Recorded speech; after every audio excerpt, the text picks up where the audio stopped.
video. Sebelumnya, Assalamualaikum warahmatullahi wabarakatuh. Shalom, Om Swastiastu, Namo Buddhaya, Salam Kebajikan, dan Rahayu. Gimana nih kabarnya teman-teman? Semoga sehat selalu ya.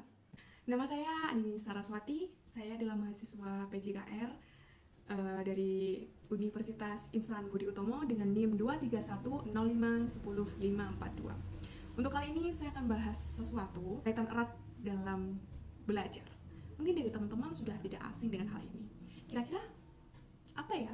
Stay tune aja, akan bahas yaitu tentang motivasi belajar. Ini sudah tidak asing lagi bagi kita semua, dan saya ingin dengar dari teman-teman tentang motivasi.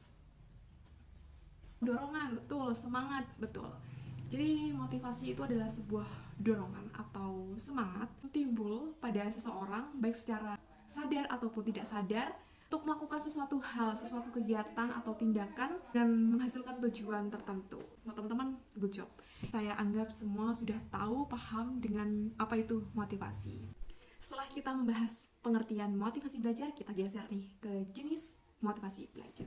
Ada dua nih teman-teman, yaitu motivasi belajar intrinsik dan ekstrinsik. Namanya intrinsik itu ya dari faktor dari dalam ya, dari diri pribadi sendiri. Seperti halnya saya belajar renang karena keinginan saya sendiri ingin menjadi seorang atlet renang yang profesional tanpa ada paksaan dari orang lain. Itu yang namanya motivasi intrinsik dari dalam pribadi kita sendiri. Yang kedua yaitu motivasi belajar ekstrinsik yang terjadi karena faktor luar. Misalnya, saya sudah nggak terlalu semangat nih untuk belajar renang. Nah, orang tua saya nih memberikan support, memberikan dorongan. Kalau kamu menang, aku kasih kamu hadiah, reward. Nah, aku semangat lagi tuh. Itu adalah contoh dari ekstrinsik. Dari dia memiliki semangat, dorongan karena faktor luar, karena dorongan dari orang lain, bukan dari dirinya sendiri. Ketika dia udah capek dengan latihan-latihan, udah gak semangat lagi, nah ada tuh motivasi dari pihak luar seperti orang tua, teman, dan pelatih, orang-orang sekitar. Itu sangat penting sekali. Jadi udah tahu ya bedanya motivasi belajar intrinsik dengan motivasi belajar ekstrinsik. Kenapa motivasi belajar siswa itu penting? Ya, penting sekali. Kenapa? Karena sebagai pendorong semangat belajar siswa. Yang kedua yaitu meningkatkan konsentrasi dan fokus. Yang ketiga yaitu mendorong pencapaian prestasi. Yang terakhir yaitu membangun rasa percaya diri pada siswa. Dengan adanya motivasi belajar, kita akan lebih semangat lagi dalam mempersiapkan tujuan kita. Orang yang memiliki motivasi belajar dengan orang yang kurang termotivasi, dia itu seperti ini. Dia bisa sama-sama bisa belajar, cuman tingkatannya dia berbeda.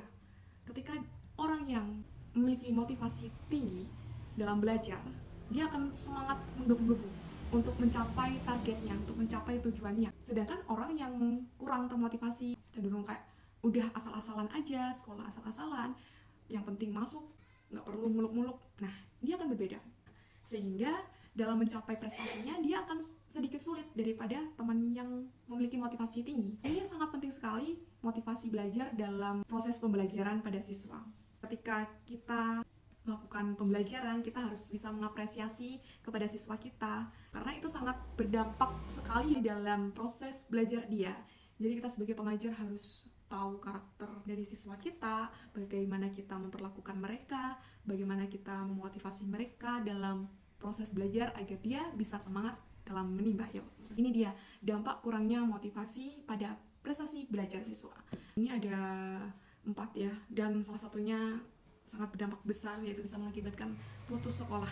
Kelihatannya sepele ya, kelihatannya motivasi belajar ini simpel lah, gini lah, tapi dia sangat berpengaruh besar dalam proses belajar siswa. Karena apa? Ketika seseorang tidak memiliki semangat, motivasi dari intrinsik dari dirinya sendiri, ketika dia sudah capek belajar, mencoba memahami tapi masih belum paham sampai otaknya mau meledak, kita sebagai pengajar perlu untuk memotivasi dari luar, dari pihak luar, yaitu yang disebut motivasi belajar ekstrinsik. Bagaimana semangat dari orang tua, guru, teman sekitar untuk mensupport, itu sangat penting. Jadi ini tidak boleh diremehkan ya. Dan yang terakhir yaitu strategi meningkatkan motivasi belajar pada siswa. Harus mengenal karakter siswa. Yang kedua yaitu menciptakan lingkungan yang positif. Yang ketiga yaitu variasi metode pengajaran yang bervariasi. Yang keempat memanfaatkan teknologi dan media interaktif. Dan yang terakhir yaitu mengatur tujuan yang jelas dan realistis. Jadi kesimpulannya, motivasi belajar itu sangat penting dalam dunia pendidikan. Karena dengan motivasi yang tinggi, seseorang mampu menghadapi tantangan dengan penuh rasa percaya diri dan mampu berinovasi. Bagi orang yang mau berjuang, tidak ada jalan yang tidak bisa ia lewati. Sekian yang saya sampaikan, semoga bermanfaat bagi kita semua. Saya akhiri dan sampai jumpa.